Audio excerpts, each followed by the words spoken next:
जनमन TV. ये लो गौरी, ये भी खा लो। तुम्हारा पेट है कि कुआं? मैंने ये सारा दाना बारिशों के दिनों के लिए बचा कर रखा था, मगर तुमने तो ऐसे सारा खाना खाया जैसे सालों की भूखी हो। थोड़ा सा दाना का इकट्ठा कर लिया, तुम तो मेरे सर को आ गए हो।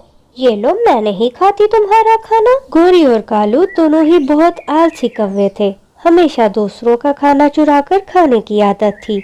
मगर उसी जंगल में एक रानो चिड़िया भी रहती थी, जो अपनी बेटी के साथ बहुत मेहनत करके खाना ढूंढ कर खाती थी।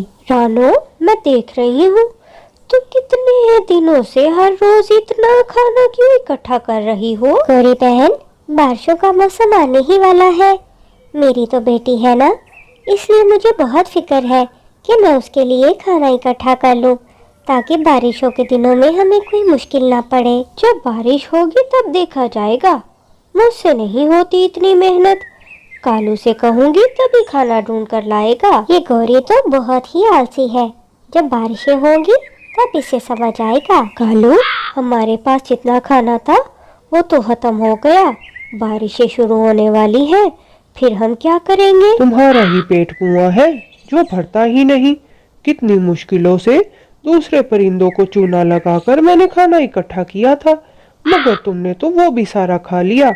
अब तो परिंदे मेरी बातों में भी नहीं आते, कोई मुझे खाना भी नहीं देता। मेरे प्यारे कालू जी, मेरे होते हुए आपको परेशान होने की जरूरत नहीं है। मेरे पास एक बहुत अच्छा आइडिया है। हाँ हाँ, पता है मुझे, तुम बहुत जीनियस हो। हमेशा कोई शैतानी आइडिया ही आता है। अब बताओ जल्दी। कालू जी, बारिशों के लिए चिड़िया ने बहुत सारा खाना इकट्ठा किया है, बस हम उसी को बेवकूफ बनाएंगे। ये तुम्हारा आइडिया अब काम नहीं करेगा, क्योंकि गौरी अब चिड़िया भी बहुत चालाक हो गई है। वो तुम्हारी बातों में नहीं आएगी। अरे कालू जी, चिड़िया ने जो खाना इकट्ठा किया है वो तो अपने घर में ही रखा है। हम उसका घर तोड़ देंगे और बारिश में वो इतना सारा खाना कहाँ लेकर जाएगी। बस हम हमदर्दी खाएंगे और उसे अपने साथ अपने घर ले आएंगे। हाँ, ये बात तो सही है। चिड़िया ने अपना घर भी अपनी तरह कमजोर ही बनाया होगा। चलो जाकर उस पर नजर रखते हैं। और फिर कालू कौवा और गोरी कौवी चिड़िया के घर के सामने ही दरख्त पर बैठ जाते हैं और चिड़िया के बाहर जाने का इंतजार करने लगते हैं। दोनों को वहां बैठे अभी थोड़ी देर ही हुई थी कि चिड़िया अपनी बेटी गुड़िया के साथ पानी पीने के लिए घर से बाहर जाती है। मगर जैसे ही वो पानी पीकर वापस आ रही होती है, रास्ते में बारिश शुरू हो जाती है। अरे गौरी, चलो जल्दी जल्दी काम करना स्टार्ट करते हैं। अगर चिड़िया आ गई तो हमारा प्लान तो खराब हो जाएगा। हाँ हाँ कालू जी, चले जल्दी से जाकर चिड़िया का घर गिरा देते हैं। तेज बारिश आने ही वाली है। दोनों कौवे क्योंकि बहुत ही ताकतवर थे, वो चिड़िया के घर को तोड़ना शुरू करते हैं और फिर आखिरकार वो कामयाब हो जाते हैं और चिड़िया के घर को जमीन पर गिरा देते हैं। नीचे गिरते ही चिड़िया का घर टूट जाता है। तभी वहाँ पर चिड़िया आ जाती है। वो अपने घर को नीचे जमीन पर गिरा देकर बहुत ज्यादा परेशान हो जाती है। प्यारे दोस्तों, अगर अभी तक आपने मेरी वीडियो को लाइक और चैनल को सब्सक्राइब नहीं किया तो वीडियो को लाइक और चैनल को सब्सक्राइब कर दो, ताकि आप नई वीडियो भी देख सको। अरे ये मेरे घर को क्या हो गया? बारिश तो अभी तेज नहीं है और हवा भी नहीं चल रही। मेरा घर कैसे गिरकर टूट गया? बेचारी नन्ही चिड़िया बहुत ही परेशान थी कि तभी पास वाले दरख्त पर छुपे हुए कालू और गौरी नीचे आ जाते हैं। गौरी, कालू भैया, ये देखो मेरा घर किसी ने तोड़ दिया है।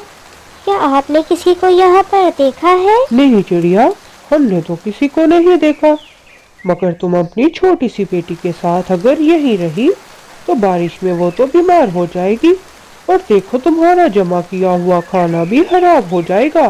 तुम हमारे साथ हमारे घर चलो। चिड़िया बेचारी एकदम से इतना परेशान हो जाती है कि उसे कुछ समझ ही नहीं आता। वो कालू और गौरी के साथ उनके घर आ जाती है। रानो बहन, तुम आराम करो और अपना खाना खाओ। हम दोनों को बहुत भूख लगी है, हम भी अपने लिए कुछ खाना ढूंढ कर लाते हैं। नहीं नहीं गौरी बहन, तुम इस वक्त बाहर मत जाओ, तुम घर पर ही रहो और मेरा खाना खा लो। मुझे थोड़ा सा काम है, मैं अभी तोते भैया से मिलकर आती हूँ। बस तुम मेरे बच्चे का ध्यान रखना और उसको भी खाना खिला देना। चिड़िया कौवों पर भरोसा करके अपने छोटे बच्चे को उनके हवाले करके घर से बाहर चली जाती है। देखा कालू जी, कितनी जीनियस है आपकी बीवी। चलो अब जल्दी से खाना खाते हैं, मुझे तो बहुत भूख लगी है। हाँ हाँ, मुझे भी बहुत भूख लगी है। इतनी मेहनत के बाद मेरी तो आंखों के आगे अंधेरा आ रहा है। जालिम कौवे चिड़िया के बच्चे का कोई ख्याल नहीं करते, सारा खाना खुद ही खाकर आराम से सो जाते हैं और चिड़िया का बच्चा उन्हें देखता ही रहता है। मगर तभी रानो चिड़िया आ जाती है। चिड़िया का बच्चा सारी बात अपनी माँ को बताता है। रानो चिड़िया और उसके बच्चे की सारी बातें गोरी बहुत गौर से सुन रही थी। उसके दिमाग में एक आइडिया आता है। रानो चिड़िया, तुमने अपने बच्चे को बिल्कुल अच्छी बातें नहीं सिखाई। देखो तो कितना झूठ बोलता है। हमने इसका इतना ख्याल रखा, तुम्हारी वजह से हम दोनों कितना तंग हुए। हमें तो अकेले रहने की आदत है और तुम्हारा बेटा देखो कैसी बातें कर रहा है। चलो तुम अपने बेटे को लेकर जाओ यहाँ से, हम तुम्हें अपने घर में अब 1 मिनट भी नहीं रखेंगे। रानो चिड़िया क्योंकि उन दोनों कौवों के सामने बहुत ही कमजोर थी, वो चुपचाप वहाँ से आ जाती है। बाहर निकलते ही उसे एक दरख्त में सुराख नजर आता है। वो बहुत बड़ा सुराख था। वो अपने बच्चे के साथ आराम से वहाँ बैठ जाती है और फिर अचानक से बहुत जोरों की बारिश होने लगती है। आसमान से एक बिजली गिरने की भी आवाज आती है। वो बिजली सीधे जाकर कालू कौवे के घर पर गिरती है। कालू कौवे का घर उससे जल जाता है और नीचे जमीन पर गिरकर टूट जाता है। कालू और गोरी भी उसमें जख्मी हो जाते हैं। प्यारे दोस्तों, किसी के साथ बुरा करने से पहले हमें ये सोच लेना चाहिए कि ऊपर वाले की लाठी बेआवाज है। हमें कभी भी दूसरों के साथ बुरा नहीं करना चाहिए। ये कहानी है रॉकी कौवे की, जो कि बहुत ज़्यादा मगरूर था और अपनी बीवी को बिल्कुल पसंद नहीं करता था। दूसरी तरफ उसी जंगल में एक कालू कौवा रहता था, जो कि बहुत ही नरम दिल था। अरे गोरी बहन, तुम यहाँ धूप में क्यों बैठी हुई हो? तुम्हें तो इस वक्त अपने घर में होना चाहिए था। क्या बताऊँ आपको कालू भैया, मेरे शौहर ने मुझे घर से निकाल दिया है, इसलिए यहाँ पर धूप में बैठी हूँ। रॉकी तो मेरी बीवी का भाई है, मैं तो उसे बहुत ही अच्छा समझता था। कालू भैया, अब मैं क्या बताऊँ आपको, उन्होंने मुझे आज बहुत मारा है। कहते हैं तुम बिल्कुल भी प्यारी नहीं हो, ना ही तुम अपने साथ कोई जहेज लाई हो, इसलिए अब मेरे पास रहने के लिए कोई जगह भी नहीं, इसीलिए यहाँ पर बैठी हूँ। गोरी, तुम बिल्कुल मेरी बहनों की तरह हो। चलो मैं खुद जाकर रॉकी से बात करता हूँ। रॉकी भैया, ये तुमने अच्छा नहीं किया। गोरी बहन कह रही है तुमने उसे घर से निकाल दिया है, किसी की मजबूरी का फायदा नहीं उठाना चाहिए। कालू भैया, आप मेरी बहन के शौहर हो, इसलिए मैं आपकी इज्जत करता हूँ। आप हमारे घर के मामले में ना बोले। इस गोरी की तो आदत है हर जगह मेरी बुराई करने की। अब तो मैं दूसरी शादी करके ही रहूँगा। चलो जाओ, यहाँ से निकलो। नहीं नहीं रॉकी जी, ऐसा ना कहे, मैं आपकी बीवी हूँ, मैं भला कहाँ जाऊँगी, मेरा तो और कोई घर भी नहीं है। गोरी, मुझे तुम्हारी कोई बात नहीं सुननी, यहाँ से चुपचाप चली जाओ और यहाँ कभी दोबारा मत आना। कालू भैया, मैं अब क्या करूँगी, कहाँ जाऊँगी, मेरे तो माँ बाप भी नहीं है, अब मैं कैसे अकेले रहूँगी।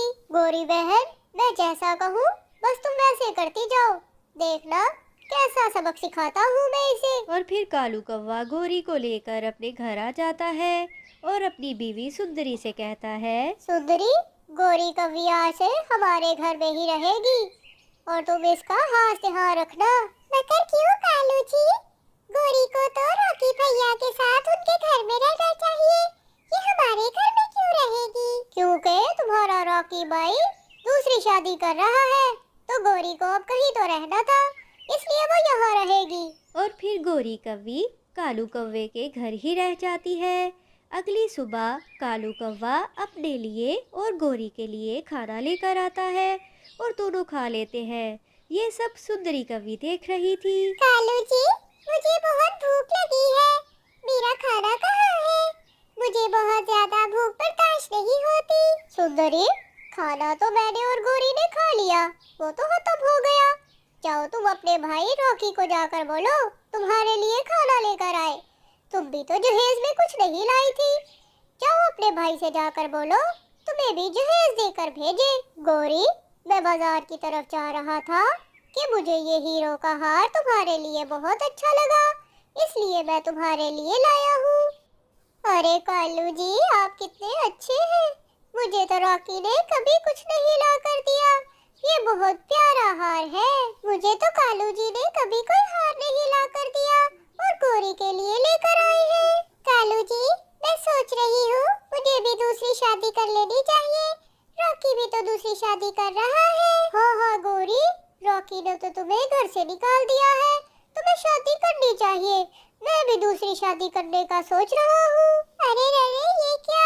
ये तो मेरे कालू को कालू जी कह रही थी। लगता है कालू जी गोरी से ही शादी कर लेंगे। और फिर सुंदरी कवि सारी बातें जाकर अपने भाई रॉकी को बताती है। तब रॉकी परेशान होकर सुंदरी से कहता है, सुंदरी बहन, ये सब मेरी वजह से हुआ है। ना मैं गोरी को घर से निकालता और न कालू तुम्हें घर से निकालता। रॉकी भैया, आपको गोरी भाभी से जल्दी से जाकर माफी मांग लेनी चाहिए। हाँ हाँ सुंदरी, मुझे अब अपनी गलती की समझ आ गई है। अगर हम किसी के साथ बुरा करते हैं तो हमारे साथ भी बुरा ही होता है।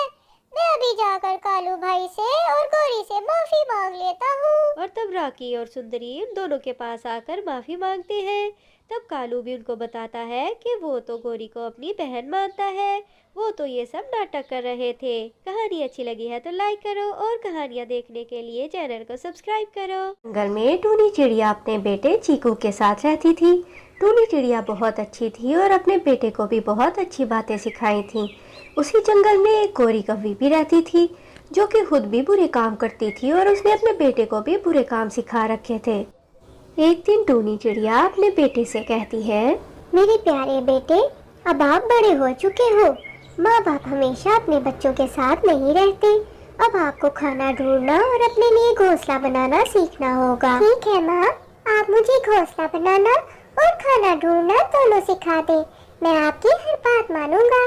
और फिर टूनी चिड़िया अपने बेटे को लेकर जंगल की तरफ निकल पड़ती है ताकि वो उसे घोंसला बनाना और खाना ढूंढना सिखाए। चीकू बहुत ही समझदार और फर्माबरदार बेटा था, इसलिए उसने बहुत ही जल्दी सारे काम सीख लिए थे। प्यारे दोस्तों, अगर आपने अभी तक मेरी वीडियो को लाइक और चैनल को सब्सक्राइब नहीं किया तो मेरी वीडियो को लाइक और चैनल को सब्सक्राइब कर दो। दूसरी तरफ गोरी अपने बेटे को कुछ भी समझाने की कोशिश करती है तो उसका बेटा तो उसकी बात ही नहीं सुनता। अरे जग्गू, तू क्या हर वक्त घोंसले में ही पड़ा रहता है?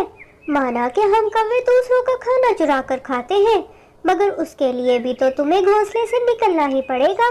तुम मेरी बात सुनते क्यों नहीं? एक तो माँ, तुम हर वक्त मेरे पीछे पड़ी रहती हो, ना मुझे सोने देती हो ना खाने देती हो। मैं इस घर को ही छोड़कर चला जाऊंगा अगर तुम ऐसे ही मेरे पीछे पड़ी रही।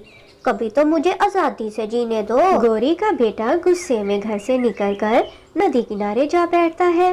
तभी वहाँ पर उसे एक उल्लू नजर आता है। अरे भैया, कौन हो तुम और हमारे जंगल में नए आए हो क्या? पहले तो तुम्हें मैंने कभी नहीं देखा, तुम मुझे अजीब से लग रहे हो। हाँ बच्चे, मैं इस जंगल में नया हूँ, पास ही रहता हूँ। बस थोड़ी प्यास लगी तो इस नदी के पास रुक गया। तुम सुनाओ, तुम कौन हो? मेरा नाम जग्गू है, जग्गू। मैं कालू कौवे का बेटा हूँ। मेरी माँ हर वक्त मेरे पीछे ही पड़ी रहती है, इसलिए नदी किनारे आकर बैठ गया हूँ। अरे तुम तो बहुत ही अच्छे बच्चे लग रहे हो। तुम नदी के इस तरफ क्यों नहीं आ जाते? तुम्हारी आवाज कुछ अच्छे से सुनाई नहीं दे रही मुझे। उल्लू कालू के बेटे को अपनी बातों में उलझाकर नदी की दूसरी तरफ बुला लेता है। वो उसे अपनी चिकनी चुपड़ी बातों में फंसा लेता है और उसे अपने साथ अपने घोंसले की तरफ ले जाता है। शाम होने वाली थी, इसलिए टूनी का बेटा घर पर आ जाता है और वो अपनी माँ के लिए खाना भी लाता है। गोरी, रात होने वाली है, जग्गू कहाँ है? घोंसले में नजर नहीं आ रहा कहीं। हाय कालू जी, वो मेरी बात कब सुनता है? सुबह नाराज होकर निकला था, अभी तक वापस नहीं आया। मैं तो उसे आसपास की सारी जगहों पे ढूंढ चुकी हूँ। जाए तो आप जाकर दूसरे परिंदों से पूछें कि किसी ने मेरे बेटे को देखा है क्या। और फिर कालू कौवा जाकर मिट्टू तोते से पूछता है, मगर उसने भी कालू के बेटे को नहीं देखा था। कालू बहुत ज्यादा परेशान होता है और बाकी परिंदों से जाकर बात करने की सोचता है। दोस्तों, क्या तुम में से किसी ने मेरे बेटे को देखा है? वो सुबह से नहीं मिल रहा, हम बहुत परेशान हैं। हाँ गोरी, मैंने तुम्हारे बेटे को नदी किनारे बैठे देखा था। वो तो किसी उल्लू से बातें कर रहा था। मैंने उसको समझाया मगर मेरी उसने एक नहीं सुनी और उसके साथ कहीं जाने लग गया। तुम जाकर नदी किनारे देखो। ये बात जब टूनी चिड़िया को पता चलती है कि गोरी का बेटा जग्गू मिल नहीं रहा, तो वो भी सब परिंदों के पास आ जाती है। दोस्तों, हमें वक्त नहीं जाया करना चाहिए। हम सबको मिलकर गोरी के बेटे को ढूंढना चाहिए। कल को ये वक्त हम पे भी आ सकता है। तुम सही कह रही हो टूनी चिड़िया। जो दूसरों की मदद करते हैं, ऊपर वाला उनकी मदद करता है। चलो हम सब मिलकर ढूंढते हैं। दूसरी तरफ चालाक उल्लू जग्गू को अपनी बातों में उलझाकर चील के घोंसले तक ले जाता है और गार में जाकर उसको एक पिंजरे में बंद कर देता है। अरे अरे, ये क्या? तुमने तो मुझे पिंजरे में कैद कर दिया। तुम तो मेरे दोस्त थे, तुम मेरे साथ ऐसा नहीं कर सकते। निकालो मुझे यहाँ से। बेवकूफ कौवे, तुझे कैसे छोड़ दूं? ये चील सरदार की गुफा है, यहाँ से कोई वापस नहीं जाता। और तेरी तो आज हम कौवा बिरयानी बनाकर खाएंगे। मैं अभी जाकर चील सरदार को बुला कर लाता हूँ। जैसे ही उल्लू चील के पास जाता है, सब परिंदे वहाँ आकर जग्गू को छुड़वा कर ले जाते हैं। इस कहानी से हमें सबक मिलता है कि हमें हमेशा अपने माँ बाप की बात माननी चाहिए और अजनबियों से हमेशा दूर रहना चाहिए। कहानी अच्छी लगी है तो लाइक करो। अच्छी कहानियाँ देखने के लिए चैनल को सब्सक्राइब करो।